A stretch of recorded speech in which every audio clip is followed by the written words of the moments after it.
Alright guys, so we're back. I'm going to talk about my new template that I'm doing, which is still hybrid with the SSL Sigma. However, during COVID, I decided to kind of get rid of all my stuff, and now I'm going and doing everything in the box except for summing through the Sigma. I do not have any hardware at all, so basically right now I still have the SSL Sigma. And what was cool about the Sigma when I had a bunch of analog is I would run the A and the B mix bus as an insert, so I had specific pieces of gear that went to the A bus, which was all my music, and then I had another set of stuff from my B bus that was all my vocals. Well, I started looking and kind of researching the back of this thing, and I have an A and a B output, and so I am now running A to my Burl for all of my music, so I've got a B2 bomber, and then my vocals go through a benchmark ADC1 for just vocals, all the vocals, backup vocals. And I'm going out of the converters straight into Pro Tools AES, and as you can see here, I've got an A bus and a B bus, and it comes in A and B. So then I route it to a Fusion. I had the Fusion before, I loved it, sold it once I started getting in with the beta stuff on the SSL beta team for testing all their software, and it really worked, and so it made me sell the SSL. Now, I'm doing a little bit of a change up. Some of the stuff I've kind of steered away from, but I have the vintage drive. Actually, let's kind of back up. So coming in on the A bus, I have the Plug-in Alliance AMEC, what is this, the 250, and basically I use this in mid-side, kind of like I did before coming in on the TK Electronics or TK Audio Tequalizer. So I've got everything in mid-side, so I'm filtering out some mud on the sides and cleaning up the middle before anything does back into print. And then I have the SSL bus compressor, which is controlled with the UC1. We're going to get into that in another video. We might get into it on this one too, but haven't gotten there yet. So bus compressor, very light, very, very, very light. I mean, no more than 2 dB of compression going into this guy. It's really just to grab stuff. And then I hit a Pultec, and this kind of stays the same, but I tweak it every now and then if I need some more top end or low end.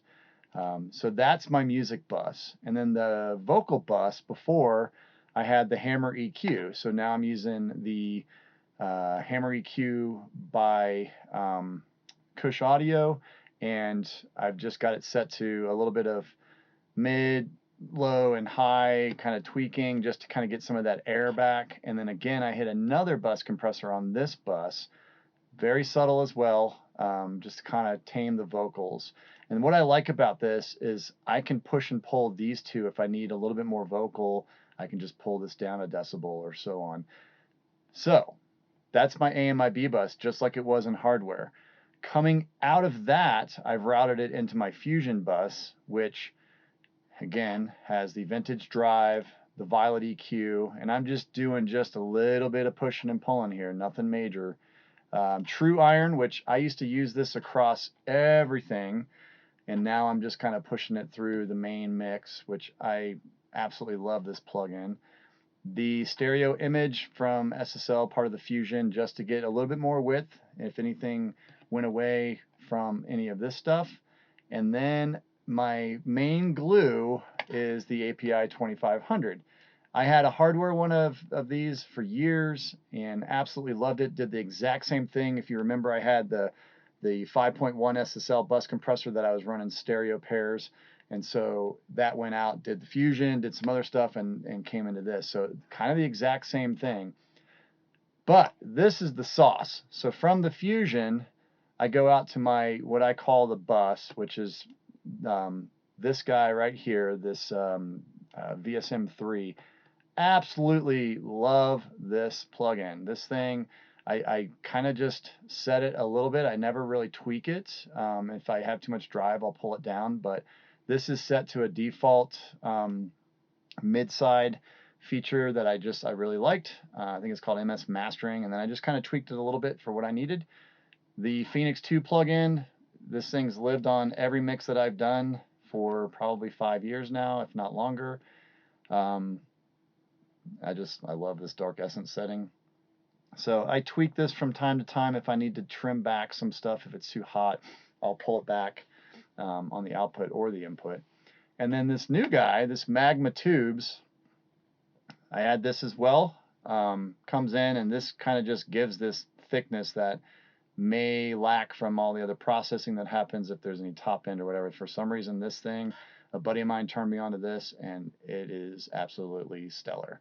Then lately, I've kind of gone back to Ozone 9 for my master processing limiting primarily.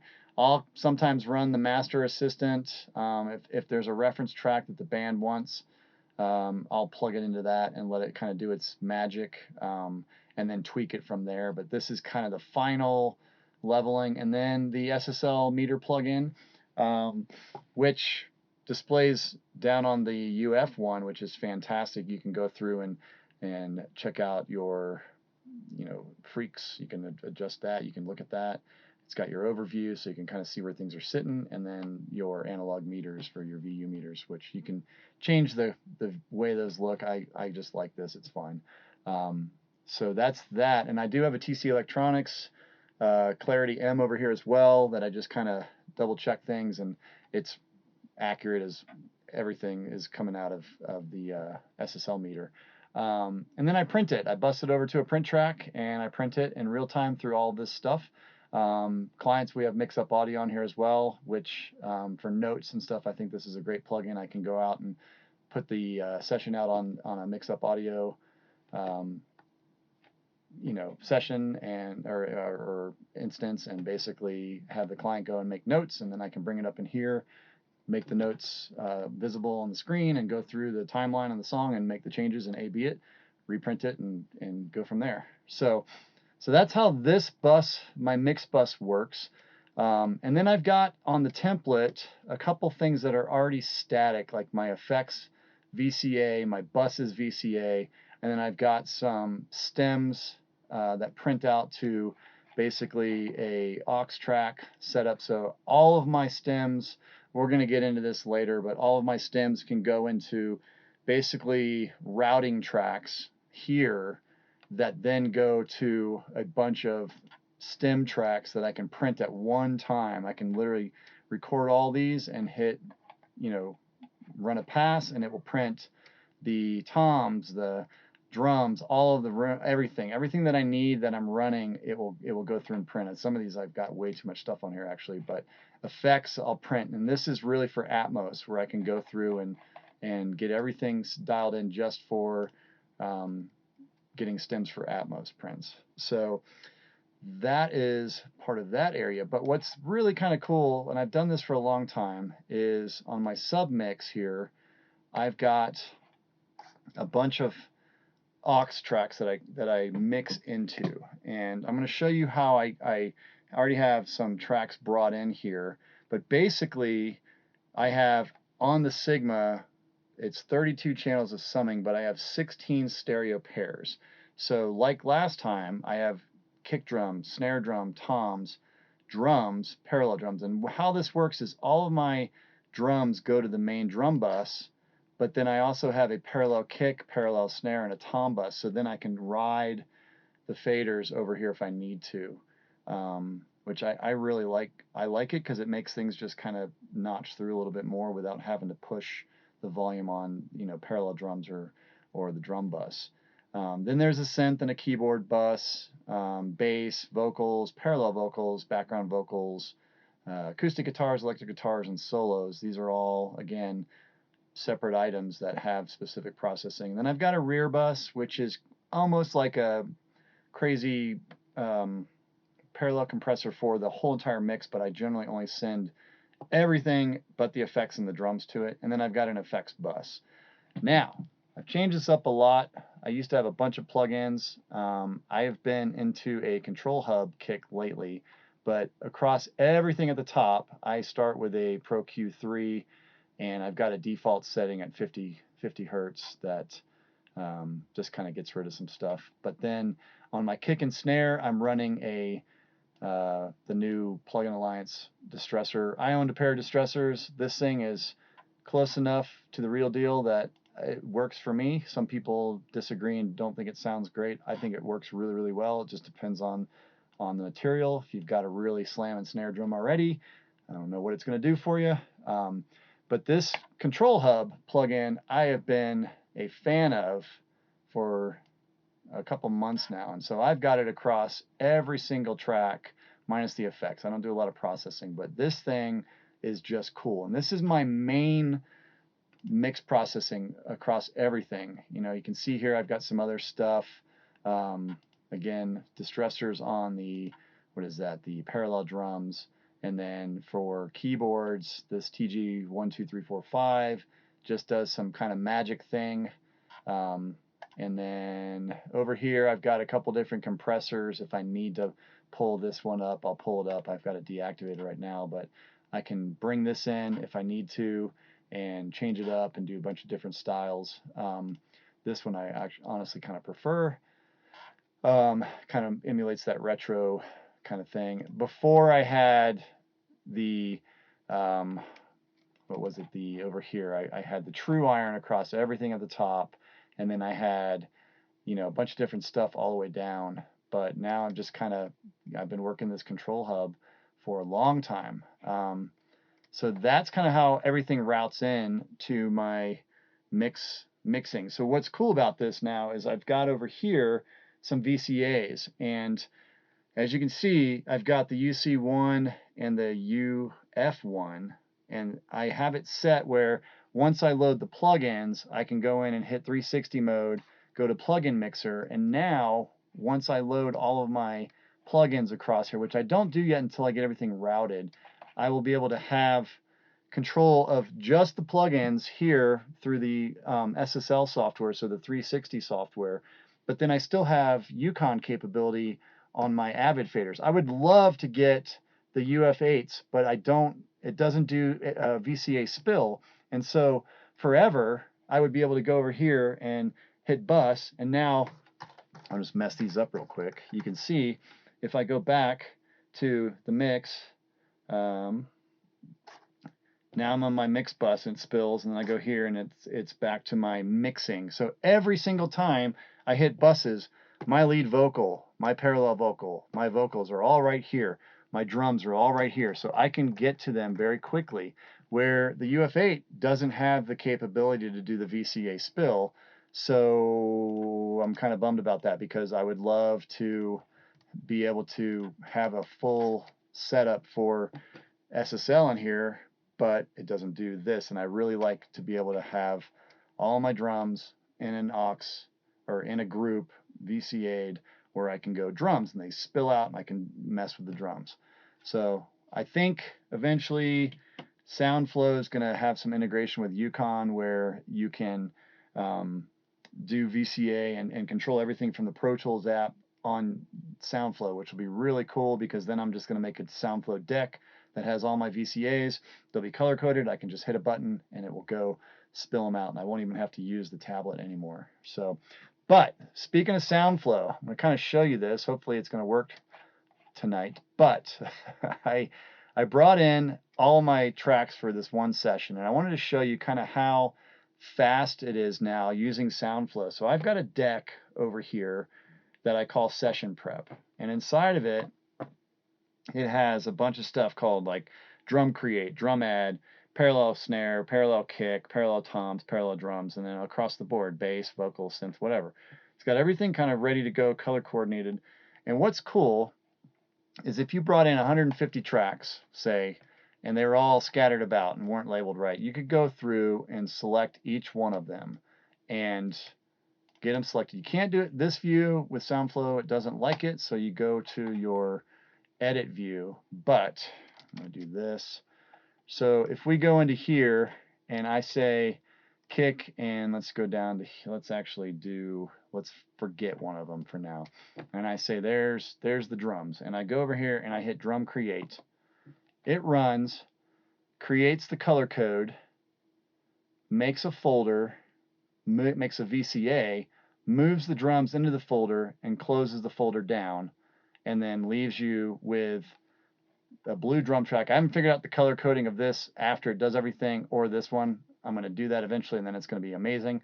What would be even cooler is if it would move that specific VCA when it's all done to a spot on the mix over here, which I'm going to get in with the SoundFlow guys and talk to them, because I'd love to be able to have one VCA button go boop, boop, boop, boop, boop, and put it all in one spot where everything needs to go. But now you can see that I have a folder with all my drums color coded, and then this one didn't color code it, so I just go here, I've got a color thing, and I go drums, and it color codes my drum. And then I say, oh, this VCA needs to be black as well, because all my drums I like to be black because I can see the tracks, and go from there. So we've got the folder, but we missed one. So now I have a drum add, so I can sit here and go, oh shoot, I forgot to add that one, and I push this button, color codes it, moves it, adds it to the group, moves it up, and puts it into the folder. So now all of my drums are right there, all lined up, ready to go in the order that I want them, and I just move on. So now we're going to add the bass guitars, and they're already colored for some. I'm going to fix that real quick and get rid of the color, so we'll just make it none for now, and then let's see what happens here if it corrects itself. So we don't have a bass VCA, and let's see. Yep, we're good there. There's the drums. So I'm actually going to take this drum VCA and I'm going to move it over here already to this guy right there. And so let's go back to our bass guitars and let's go and say create. Let's see what it does, if it works this time. And let's create the folder. There's the folder. And voila. So now we've got a bass folder. It looks like there was a bass folder created somewhere, but I don't see it. So I'm not going to worry about it for right now. But a couple weird issues every once in a while. And then let's see, there's our bass VCA. So now we're going to close this folder up. We're going to move the VCA group over to here and then move on. So now we've got all of our guitars, and let's just say for this one we're going to have acoustic guitars. Let's say these these guys are going to be acoustics. Let's change. Let's see. Yep, we're going to do that. We're going to go acoustic guitars, create. It's going to work its magic. Let's see if this one works. There it is. And then I'm going to do the rest of these are going to be electric guitars. And again, goes out and does its thing. So I'll just do this for everything after I mix prep. I do take all tracks and I go into stereo monoizer and dumb everything down. I'll bring all the sessions in, and basically, or all the audio in, and I'll bring it into stereo monoizer and basically make it go down to -10 dB peaks.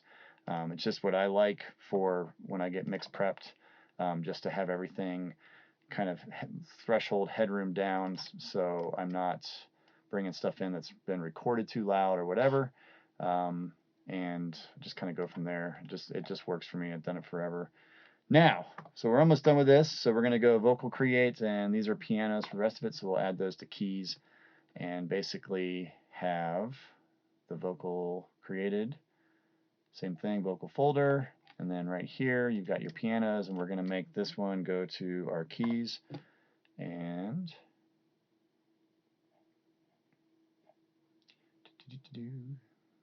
voila, there we go. So now I go through here again. Again, I got to figure out the way to make things colored the way I want them for specific items. I'm sure it's something simple, but I haven't figured the code out yet for it. Keys are going to be purple, and whoops, purple. Vocals are yellow, and vocals are yellow. So now we have these two guys.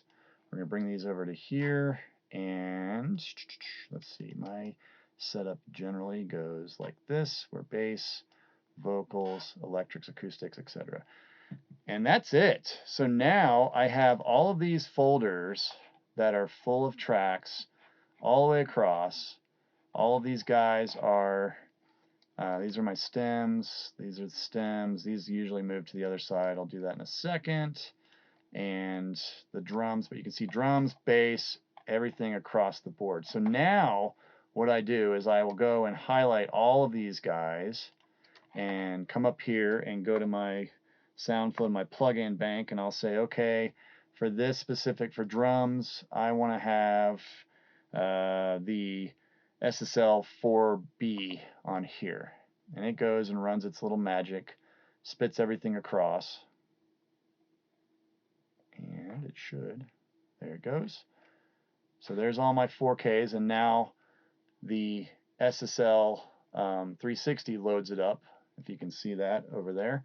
And then over here, I'll go across and come over to my last ones, and I'll say, okay, for these I want the channel strip too. And I do this last because if you're adding stuff in the session in the SSL 360 for Pro Tools, at least, it doesn't automatically track. Like if I put a duplicate kick drum or something in here, it does it, but it puts it at the end of my 360 software. So now the session is ready to go, and honestly, I can go through and basically,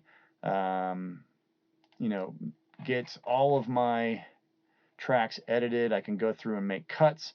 I can leave everything at 0 if I need to at Unity, and then basically go into the 360. Now that I'm here, now that we've got all the plugins, you can see that I'll go, this is Pro Tools. I can scroll through and it will go through the session, or I hold down 360 and I go to Plugin Mixer, and now I'm in the SSL 360 software up top, which is great because I can pull the fader down. Let me bring this down into our view here so you can see it.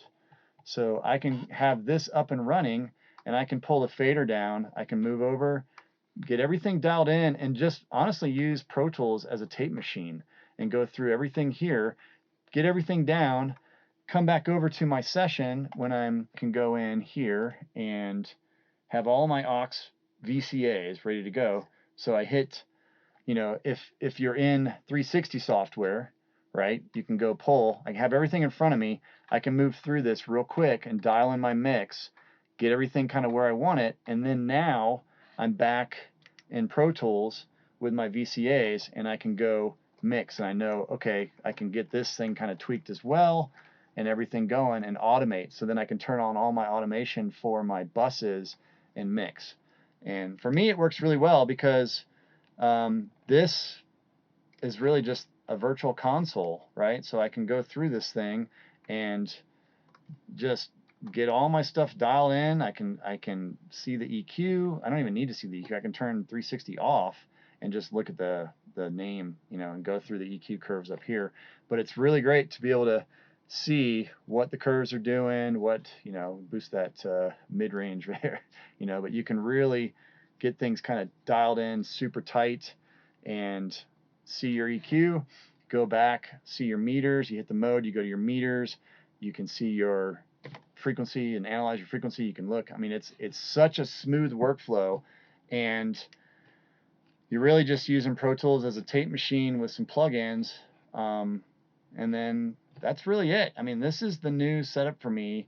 I do have an effects processor like I mentioned over here, or an effects rack, but I don't use it a lot. I don't even have it wired in right now, but I have some of the TC Electronics reverbs that I really kind of like. They're plug-in, but they've got the hardware stuff, the hardware controllers. And I don't really change them much. I've got a couple settings that I really like to use, and that's kind of what I'm doing. And then, what else do I have on here? Oh yeah, so I also have a rough mix setup here, which is kind of cool. On my I/O in the Grace 908, I have an output going from one of my Lynx Auroras AES out into the Grace channel 1 and 2, or whatever it is, and I have that as a dedicated output, so I can have Pro Tools up, and then I can basically hit the rough mix and A/B back and forth and go back and forth between the two in real time, which is great. Instead of having to bring it, hit a button and go over here, I can just go over here and A/B back and forth. And so when people send me rough mixes, I just import it in and bring it into the rough track here, and then I can line up my mix to theirs. Hopefully it lines up, but if it doesn't, then I just get it lined up and go from there. But that's really my setup, and It's working great. It seems a little, I'm still kind of getting into the SSL 360 mix environment, but I do like the ability that I can sit here with this specific mode, with the 360 mode on, and work with the plugin and go through the plugin and really mix quick and get things dialed in, push the faders, and go from there, and then come back into Pro Tools and really fine tune. And if I need to, I can just go to drums and go to bass and whatever, and go across all of my faders. For effects, I'll hit the effects, VCA, and I'll dial the effects in. But then if I need to go back to the buses, I just hit the buses, and here's my mix. And so I can really kind of get things going and automate, and it works. It's awesome. So that's it. Hey guys, thanks for watching. If you have any comments, please put them in the video. I'll try to get back as soon as possible on that. I appreciate everybody. And if there's anything that you want me to elaborate more on, please feel free to either email me, get on my studio website, monumentsound.com. There's contact information there. You can find me on Facebook, Monument Sound Mixing and Mastering. Like the page, subscribe, trying to get more stuff out here. Definitely reach out. I will comment on anybody's comments for the most part. And thanks again for watching. So talk to you later.